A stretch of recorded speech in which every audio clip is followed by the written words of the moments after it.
Hello and welcome to After the Headlines. I'm Sarza, here with you from Doha today.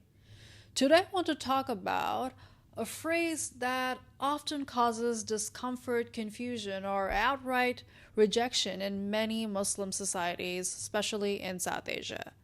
That phrase is Islamic feminism.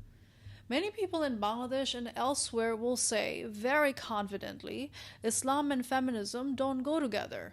But what if I told you that this assumption rests on a misunderstanding not only of feminism but also of Islamic legal and ethical traditions? Let's begin by clarifying what we mean by feminism. At its very core, feminism is not a single ideology. It is a broad intellectual and political tradition concerned with gender justice, equality before the law, and challenging systems that disadvantage women. Historically, feminism has unfolded in waves. The first wave focused on legal rights, voting, education, property. The second wave looked at social and structural inequality, family, work, reproduction. Later waves examined race, class, colonialism, and culture, asking whose experiences were being centered and whose were ignored. None of these waves were originally about Islam. They emerged largely within Western contexts. So the real question is not whether Islam fits feminism, but whether gender justice can be articulated from within Islamic ethical frameworks. That is where Islamic feminism enters the conversation. Islamic feminism is not about importing Western ideas wholesale. It is about re examining Islamic texts, legal traditions, and history with a commitment to justice, a value that sits at the heart of Islam itself. Islamic feminist scholars ask questions like who interpreted the Quran, in what historical context, whose voice were excluded from legal reasoning, and how did culture, power, and patriarchy shape religious authority. One of the most influential figures here is Amina Wadud, who argues that the Quran's ethical vision is fundamentally egalitarian, but the interpretation has often been filtered through male dominant institutions.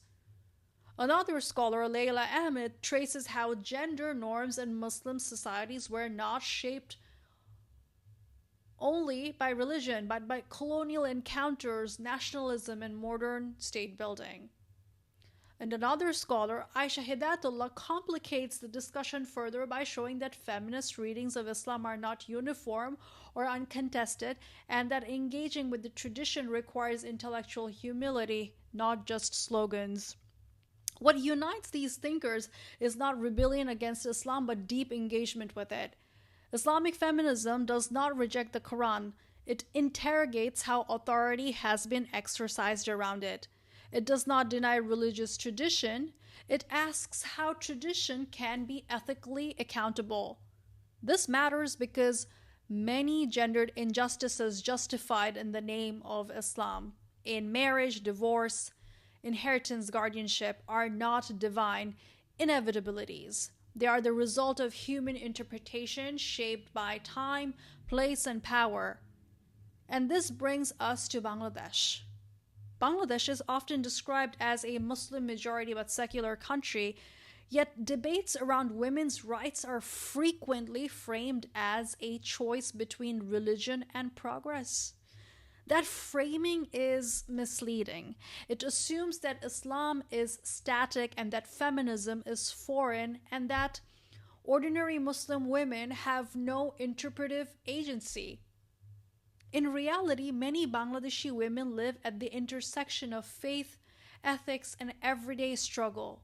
They're not asking to abandon Islam, they're asking for justice within it. Islamic feminism speaks to that lived reality. It allows space for faith without surrendering, critique for devotion without silence, for piety without exclusion.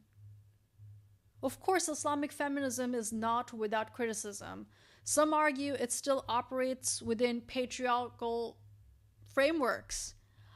Others worry it legitimizes religious authority rather than dismantling it. These are valid debates, but dismissing Islamic feminism outright misses something important.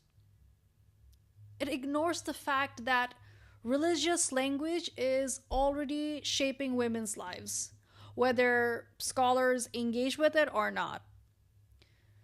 So the question then is not whether religion belongs in conversations about gender justice. The question is who gets to speak for religion and whose experiences count as legitimate knowledge. Islamic feminism does not claim to have all the answers. What it offers is a method, one rooted in ethical reasoning, historical awareness, and intellectual seriousness. And perhaps most importantly, it offers a refusal to accept that faith and justice must stand on opposite sides, a refusal to let power hide behind piety, and a refusal to believe that Muslim women must choose between belief and dignity. That tension between tradition and transformation is not a flaw.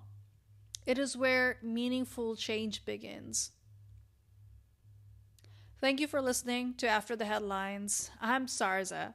If this episode gave you something new to think about, feel free to share or continue the conversation. Until next time.